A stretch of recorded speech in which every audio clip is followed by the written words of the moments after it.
Good morning, everybody. Good morning, everybody. Come on, it's 10 Good o'clock. morning. We're all awake. Good Look, first morning. of all, thank you all for being here for one of the early sessions on the last day of the book festival. But I'm really excited to moderate this session because I actually happen to serve as the chair of the Amistad Research Center, and I have the pleasure and honor of working with Kathe Hambrick on a very regular basis as she works to preserve Black history at Amistad. That is the title of our session today, and that is what we will be talking about, legacy in action. So I would like to start with Kathe, and let me say this just for background, guys. We have two people who know this area probably better than anyone. Kathe, in addition to being the executive director and CEO of the Amistad Research Center, is also the founder and CEO of River Roads African American Museum in Donaldsonville. She has been in this space for a very long time. Everyone at Tulane knows Carolyn Barber-Pierre. Carolyn has been at Tulane. Yes, major shout out. She's been here for 41 years. Her actual title, she told me this morning, is Assistant VP of Student Affairs, Intercultural Life. But over those 41 years, she has numerous titles and she has impacted so many people at this university. So these are the experts, guys. So I'm so excited to hear what they have to say. So Kathe, let's just jump right into it. I think many people at Tulane have some idea of what the Amistad is, but can you tell the audience briefly, what is Amistad, and basically what is it that we do? The Amistad Research Center is the largest independent repository for Black history in the world. And when I say independent, I say that because we are a 501c3 nonprofit. Many of you know about the Schomburg in New York, but the Schomburg is part of New York Public Libraries. Of course, Moreland Spingarn at Howard University, very large repository and archives, is a part of Howard University. But we are independent. We will have our 60th year anniversary next year in 2026. And Please come out and help us celebrate. And yes, we will still be around. That's right. And yes, we will still be around for another 60 years beyond 2026. But we were started by the American Missionary Association and the United Church of Christ and Homeland Ministries. And those were religious entities that supported or helped to fund HBCUs. The Amistad started off at Fisk University. Then it moved to Dillard University. Then after moving to Dillard University, the collection, 900 plus collections, and 1,100 works of art by 19th and 20th century African-American artists found itself in the basement of the Mint at the end of Esplanade Boulevard. I recently found a letter, Kim, I think I told you this a couple of weeks ago, that Henry Louis Gates, at the beginning of his career, and Harvard University wanted the Amistad to move to Harvard. Then, just a week ago, I found another document in our archives where Ole Miss wanted the archives to go to Mississippi. Thanks to I'll reserve judgment on that one. thanks to former Mayor Dutch Morial and our former, emeritus board member Sybil Morial, they said absolutely not. The Amistad is not going to Mississippi, and it's not going to Harvard. And so arrangements were made for the Amistad to move to Tulane in 1987, and we are housed in Tulane in Tilton Hall, which was Tulane's original library and then original law library.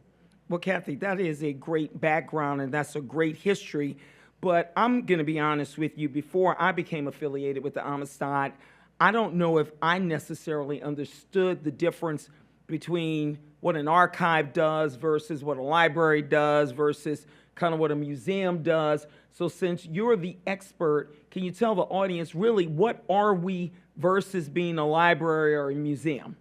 So most of us know, a library is where we go to check out books, read books, do research. Yes, libraries do also have film collections, but libraries primarily focus on books. Most of us know museums. Most of us know what museums are. It's the place where we go to see exhibits, usually art. I didn't realize until I became a museologist that botanical gardens are considered museums. So museums are educational institutions that primarily do research to exhibit for the public 3D objects. So you go to see objects that are in display cases. Usually it says, do not touch. You have curators that do the research and historians at museums. And yes, they do. Museums are most concerned about environmental controls that protect artifacts, objects. Archives, we deal primarily with paper, documents, manuscripts, books. Yes, we do have film. We do have objects in our collection. Well, Amistad, as the archives, we ended up with this fabulous art collection. But typically archives... No, but tell them a little bit about Kathe and a little bit about Jacob Lawrence. That's important to know. So as an archives, as I said, we have 15 million pages of manuscripts, documents, periodicals, books, 15 million pages of history that our archives my staff and our job is to protect it and also provide access to the public. The art collection includes the first series done by the renowned artist, Harlem Renaissance artist Jacob Lawrence. It's known as the Toussaint L'Ouverture series. This is the only collection of Jacob Lawrence art that has never been separated. 41 original paintings telling the history of the Haitian Revolution.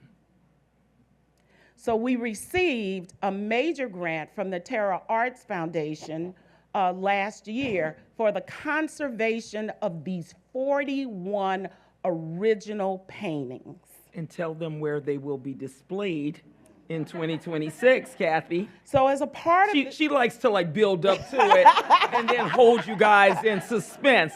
I like to get right to it. Come on, Kathe. That's the lawyer. Give them the answer. Give them the answer. So a part of the grant is that the opening exhibit will be in Paris. And I'm going. So you need to come and talk to me so you can find out what the date will be. And I cannot announce where that museum will be, but the Terra Arts Foundation sent me to Paris this past summer to choose and select the museum where this exhibit will open. I will tell you, they treated me like a queen in Paris. And they want this exhibit so badly to open in Paris. But what the curators told me in Paris, as they too, in France, are trying to understand and do better in the area of DEI, is that the stories of marginalized people in France have not been taught in their schools and has not been exhibited in their institutions and museums. So they wanted to know, well, Kathe, how did America help you, or how did you start that museum up in sugarcane country with the help of, the American government? It's like, how in the world did you start this museum about slavery up there? And they knew all about the museum in Donaldsonville, all the way in Paris. And I said, well, America didn't really help me. They didn't really help me. I really didn't get permission from anybody to do this. But they are helping you so much now, Kathe. That's really going on now. So, right, as Kathe, we know. I'm going to interrupt you for a minute because what you said kind of segues to Carolyn's role at Tulane for the last 41 years, because Carolyn is really an institution in and of herself. No, I'm not being funny, at Tulane University, and she has worked and helped so many students, so many alums, but I want you to talk a little bit about your history at Tulane. You've kind of seen it all. How have you seen this university change over the 41 years, particularly as it relates to students of color, faculty members of color, and that history? Wow. Yeah, I know it's a lot. You only have 2 minutes to say it, Carolyn. I'm gonna try to say this fast. I came to Tulane in '84, I think, as a director of special services. That told me that I needed to work with students of minority students, handicapped students, and commuter students. I spent 6 months doing listening to a whole host of folk and felt like I can't do this job. You need somebody for each one of these areas. So I, as a first-gen college student who went to a predominantly white institution, who knew the struggles of students of color in a place like Tulane, that I needed to really focus on this and give back. So when I got here, there was no office, there was no support, there were no black faculty on the undergraduate level. There were there was an African history kind of major that came and went away in the 70s. So it was about building. It was about me creating relationships with departments and offices, but mostly to find out what our students needed and to start building programs, services, and advocacy to make sure that they could take advantage of every resource Tulane had to offer, that they could thrive just like every other student.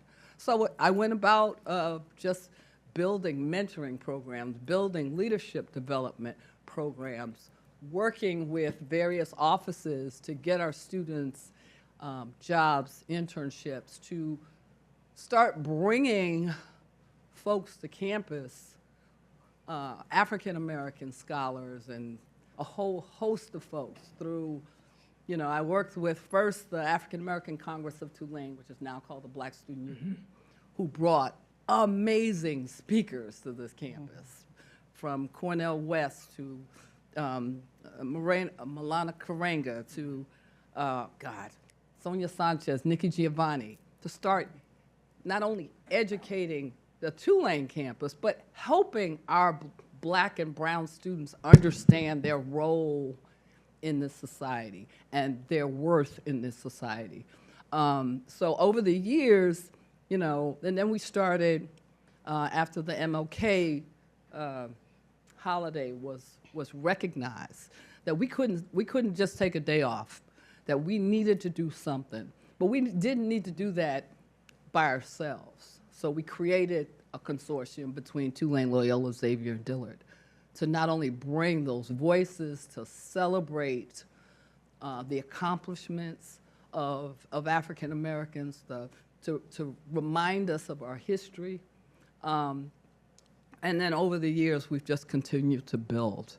I mean, for me, I've seen tremendous growth from Dr. Kelly, Dr. Cowan, to President Fitz. There has been a commitment over the years to support not only people of color and other marginalized groups. And I've sat on every diversity DEI committee. She sat on, led, participated in, rallied others. She's done it all. Yeah. Well, actually, that kind of segues into a question I want to ask both of you. Kathe started the conversation with making clear that we are an independent archive, but we do have a strong relationship with Tulane University. We're housed on Tulane's campus, and Tulane does support the Amistad.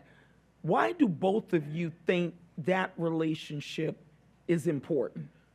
And Carolyn, since you have the floor, why don't you start and then turn it over to Kathe? I mean, God, for our students, our faculty, our staff to have this kind of resource on our campus, you know, where you have original documents, you have amazing artifacts, you know, for those people who want to do research, who want to do archival study, that you have this kind of resource on campus, you know, it would behoove us to make that every department and office has some kind of relationship with the Amistad Research Center. I know we started a program called Conversations of Color that we did together, bringing different voices to campus. Well, we'll talk about Conversations in Color for a minute. I'm going to segue into that because that has been a phenomenal joint partnership between Tulane and Amistad Research Center. So you and Kathe, talk about some of the major individuals in the community and the country that we have been able to bring down for Conversations in Color. Well, I haven't done all the Conversations of Color because Amistad also partnered with a number of folk, Dillard and other organizations and institutions. But the ones we did on campus, bringing people like Charles Blow, bringing Reverend William Barber, bringing Mark Morial, We brought, I don't know that Tulane was involved.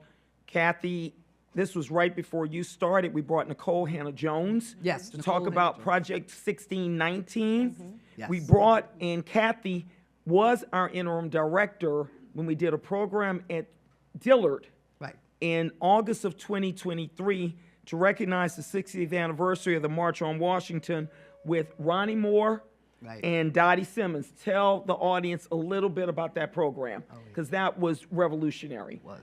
I had only been at the Amistad for 4 months, and it dawned on me that in August of 2023, that we were approaching the 60th anniversary of the March on Washington. And I said, my goodness, what are we doing in Louisiana? Are we doing something? What's New Orleans doing? 60th years of the March on Washington.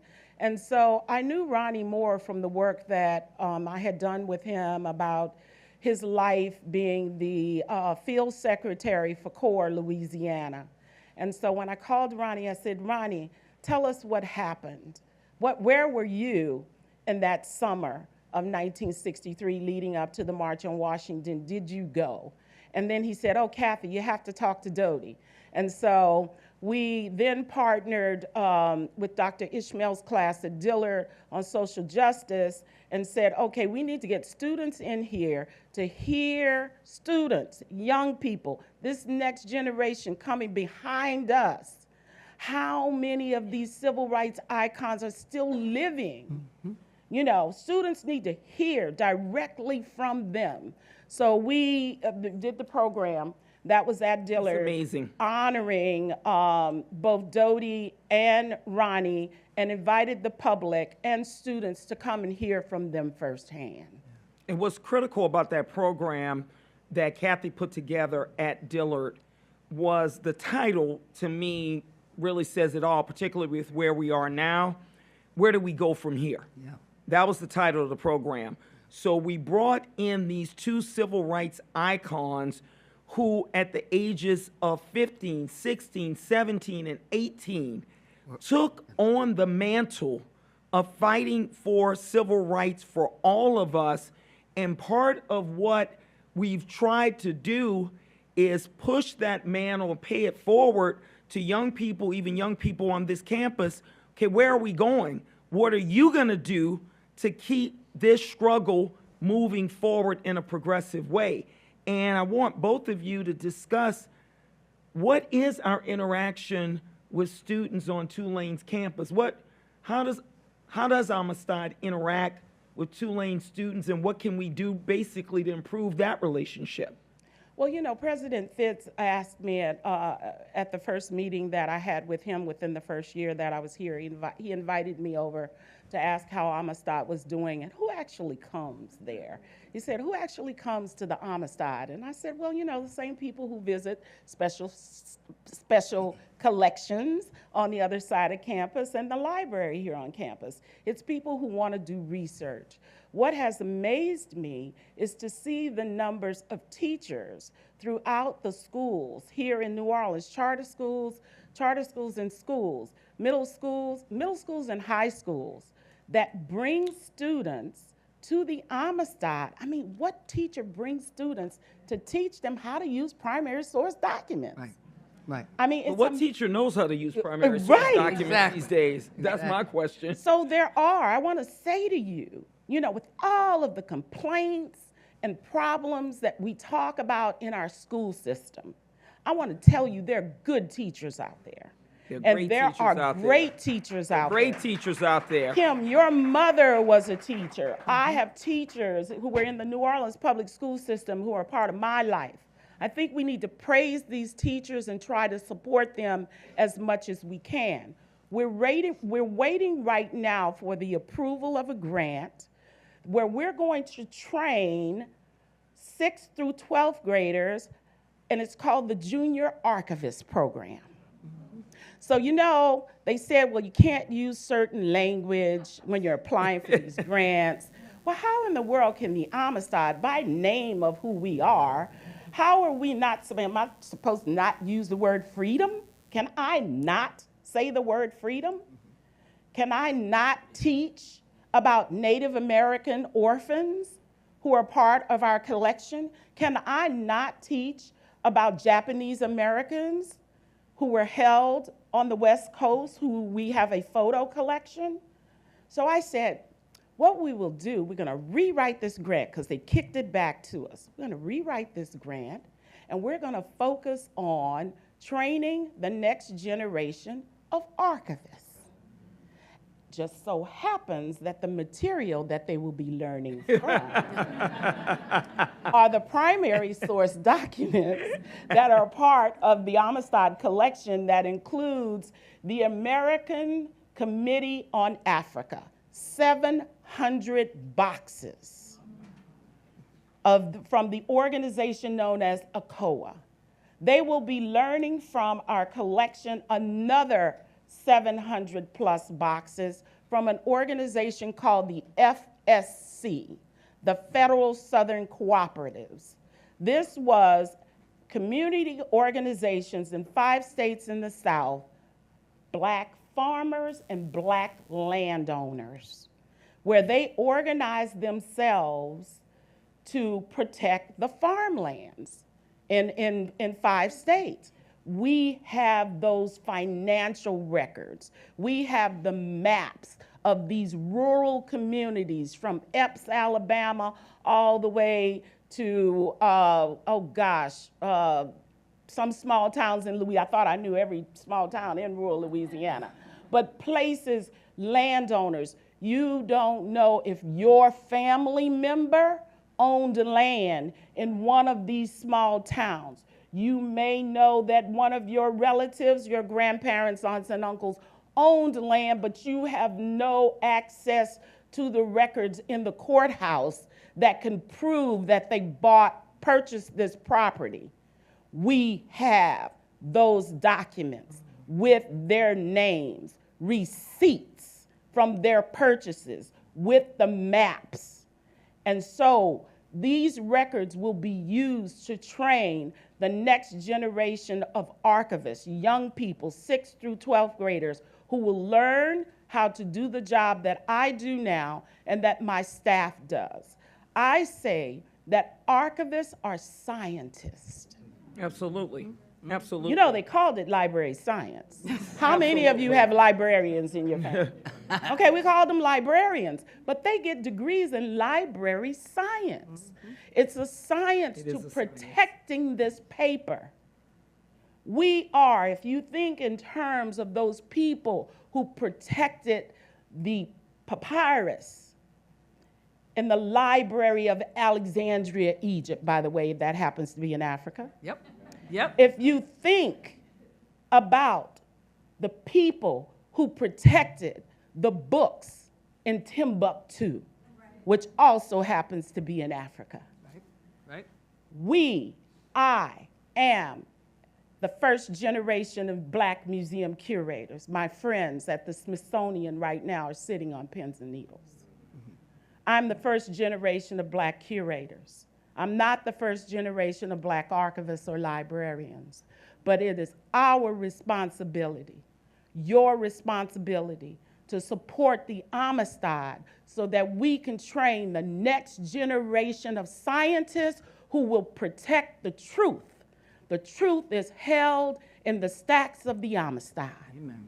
Thank you. Amen. You know, And guys, I want to recognize, we spoke about Dutch and Sybil Moriel before Jacques Moriel walked in. I want to recognize Jacques Moriel from the Moriel family. Yes. The family has been key, critical, and significant to the fact that Amistad's doors are still open. Oh, yes. Mrs. Moriel worked on the board really up until the last. She supported what we did. She fought for Amistad really up until her last illness. Mrs. Moriel is actually the reason I'm on the board. Mrs. Moriel is actually the reason I'm the chair of the board. No, I'll tell you this story really quickly. She called me out the blue one day, asked me, Kim, can I meet with you? I said, yes, ma'am, of course. You know, where would you like to meet? She said, you know, can you come to my house for coffee? Always very gracious. And me being the lawyer, of course, I said, I always want to be prepared for a meeting. So I said, Mrs. Moriel, can you tell me what the purpose of the meeting is so I can make sure I'm prepared? No, I'll tell you when you get here. So, yes, ma'am. I go to Mrs. Moriel's house, and Mrs. Moriel says, you're going to be chair of the Amistad Research Center. So that's how I ended up as chair of the Amistad Research Center. But I wanted to recognize Jacques because this line or this lineage of connection to who we are and what we do goes on, and that's what Kathe is talking about as it relates to creating the next generation of archivists. And I want to turn it over to Carolyn to talk about that from a standpoint of Tulane and Tulane students, how important that is. Yeah, I mean, obviously, and I remember like the Black Lives movement, and we partnered together, I think, to do Alicia Garza and Elizabeth Alexander, because our students need to understand what student activism is. You know, we got brilliant young people, but understanding history is something that I think we need to always remind them of. Because if you don't know where you've come from, you damn sure don't know where you're going. And to be able to bring the voices, like the first, you know, the Amistad Center has all of these records of all these civil rights activists. So if you're going to study how to do this work, you need to study in a place that has all those resources. Yes, And it's just amazing. You know, I go over there and I'm always amazed at what I find that I never knew that was in that center. But I also want both of y'all to talk about, because, you know, we tend to focus on the civil rights activists, and we tend to focus on, you know, Ernest Dutch Moriel and Revis Artigue and all of the pillars of this community who fought for rights for everyone. But I also want to go back, Kathe and Carolyn, and talk about the cultural impact of what we have at the Amistad, because this is everything. This is all encompassing. It's not just about fighting for civil rights, but we have a lot of culture of this country at Amistad. And I want you guys to talk about that a little bit. Well, we have the world's only hip hop and bounce collection. Now that should be interesting to the kids. Yes, Oh, yeah. for sure. Oh, yeah. For So sure. that will definitely be in the forefront of our junior archivist training program. We also have America's largest black opera collection. We have black Now, theater. stop there. Yes. There is black opera. I mean, because some people are looking like, oh, wait, really? There is black opera. Keep going. So we also have a black theater collection. And Harold Sylvester, who was the first black basketball player and first black athletic scholarship recipient at Tulane University, is on our board of directors.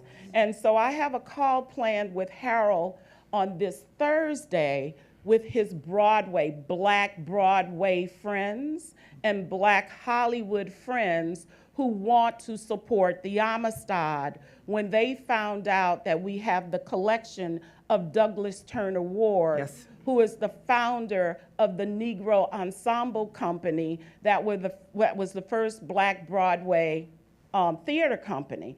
Denzel Washington, Samuel L. Jackson. Yes. There is not a Black actor, actress, not one of them who did not go through the school of theater and training of Douglas Turner Ward, who was born in Burnside, Louisiana, but he claims New Orleans as his home before he left. And talk about Tom Dent. Tom Dent, we have the Tom Dent collection of papers. We have the Moriel family papers, and I see Monique here. I'm sorry, Julie. I see Julie here. I'm Anybody sorry. else here? Julie and Jock. But anyway, we have the Moriel family papers, you know. I want you to go back with Tom Dent and talk about that history of who Tom Dent's father. Tom Dent's father was Albert Dent, who was also the president of Dillard University.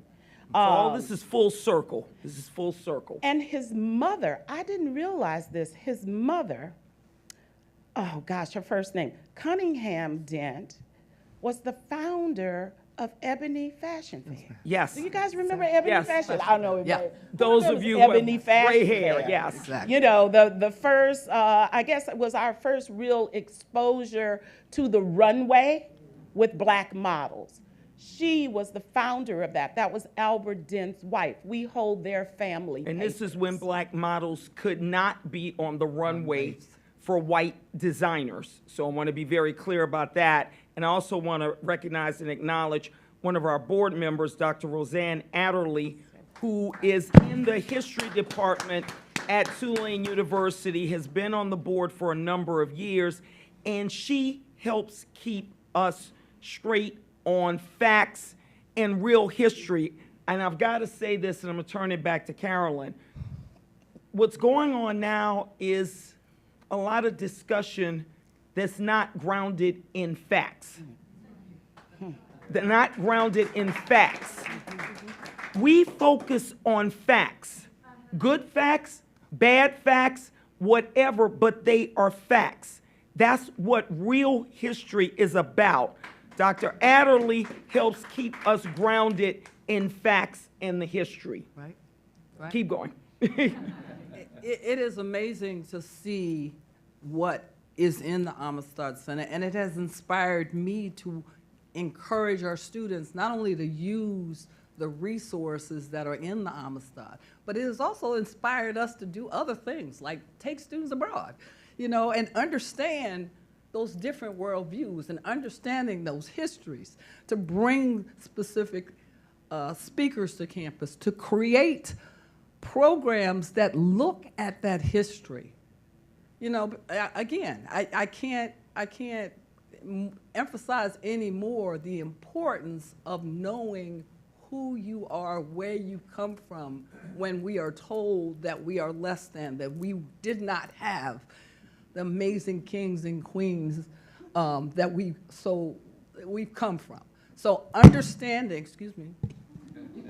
understanding that history, and not just for us, for all students, is important. But how do we, I'm glad you said that, because that was actually going to be my next segue, Carolyn. Right.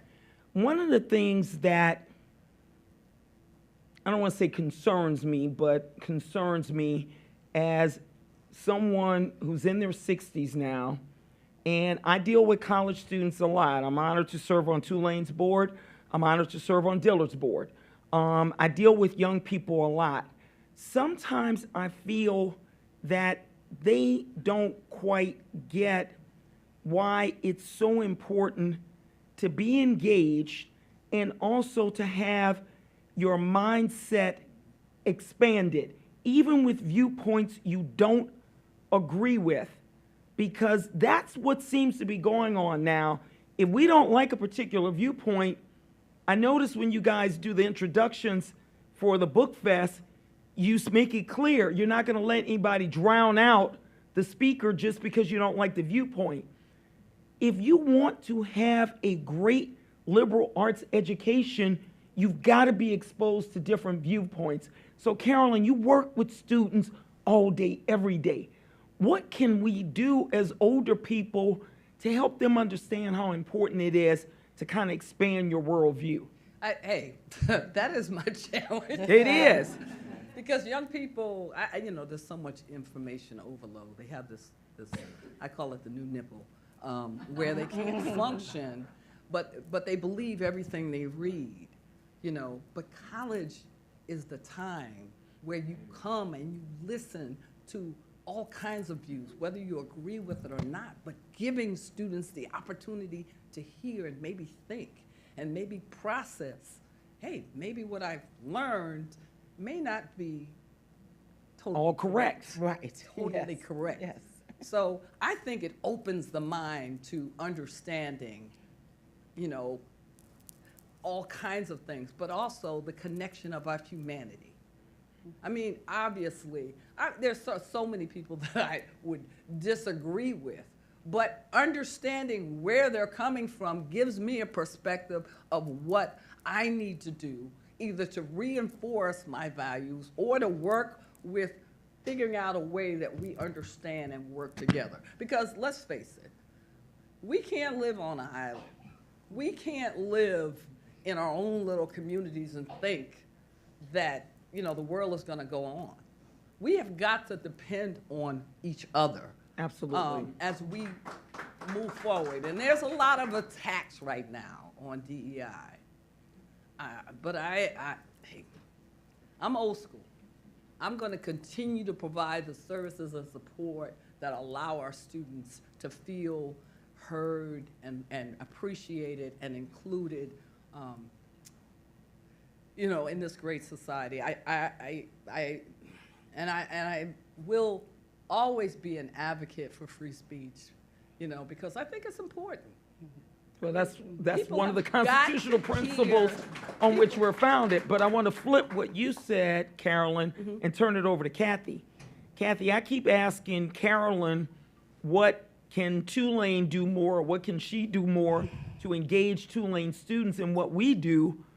What's the challenge on us at Amistad Research Center to not just engage Tulane students, but engage Dillard students and Xavier students and Loyola students and Holy Cross students and SUNO students and UNO students in what it is we have available to them to broaden their educational base? What do we need to do better? I think that we need to teach young people that we are not in competition with each other. This is not about Dillard being against Xavier. This is not about Tulane being against UNO and about being against LSU, not just with the universities and colleges, that high schools even within our city. We need to show an alliance, and at this time, more importantly than ever, the Amistad and people who believe in the work that we do, and the people like you who are in this room, we need friends and allies. And if we can't get on the same page, literally, if we can't be on the same page and find partnerships and collaborations where we bring these students from the universities and colleges and high schools, bring them together. Everything is not about a competition against one, pitting one against the other. Exactly. We need to bring them. We have a document, and I think it's from the FSC collection, and it's community organizing. And then I've looked at the history of freedom schools, where during the civil rights movement, you had to teach people how to take that literacy test to go vote. Right. Do you know how many young people can't read? It's about illiteracy. We have to defeat illiteracy and ignorance, because I think what we're seeing in Washington right now is that we're being run by an idiocracy. I mean, I learned about Black history at home. That's why the Amistad is partnering with Carolyn and her department to teach and do genealogy workshops. Exactly. If your children and your grandchildren don't know who their grandmother and grandfather were from Opelousas or Donaldsonville or Vacherie, then how can they learn about world history if they don't even know their own history right in their I'm own glad you family? said that, Kathe. That's funny. That ties in. I bumped into, as I was ending lunch, late lunch yesterday before I came back to the book festival, bumped into a friend who introduced me to her friend who was visiting, who's a former news reporter. And I told that friend that I graduated from UVA Law School. And she started talking about her family's history in Charlottesville. She was Caucasian. She was able to go all the way back to the 1700s in tracing her family's line. The friend who introduced us, who was African American like myself, we looked at each other and said, we can't do that. We can't do that. That is impossible for us to do. So what's important is this isn't just about black folks, guys. This isn't just about civil rights. This is about who we are as a nation, who we purport to be as a nation, and more importantly, who we are going to be as a nation. So to Kathe and Carolyn's point about all of us coming together, that's critical. I can't believe Kathe forgot to brag about us when she talked about library science. Amistad, because this is important for you to know. Amistad in 2022 was the recipient of the IMLS National Medal of Honor, Institute of Museum and Library Services. I flew up to DC for us to accept that award. So we're not just making this stuff up, guys. We're not just concocting stuff. This is real. This is scientific. This is fact-based. So we have 3 minutes. I want both of you to end by saying, where do we go from here? How do we as Tulane University engage the Amistad Center from the time students come on campus as freshmen to the time they graduate? Are we creating orientation programs that bring all of our students in to the center and understand how to take advantage of those resources? Do we teach students how to do primary source research in a place that has that kind of collection? How are we encouraging folks who want to do history, who want to do archival studies? You know, the Amistad Center has internships, has all kinds of opportunities for students to get that kind of knowledge. So I think it behooves the institution and our faculty and our administrators to think critically of how we engage when you have such a resource on campus. And other institutions would kill to have this kind of archive on their campus. We've got to figure out a way that we have more of our students, more of our faculty utilizing and advertising and really supporting the efforts of the Amistad Center. Thank you, Carolyn. And you have the last, well, I might have the last word, but you have the second to last word, Kathe. Yeah, so, one of the things that Kim and the board said to me when they hired me, they said, Kathe, we know all about you and the work that you do in the museum world.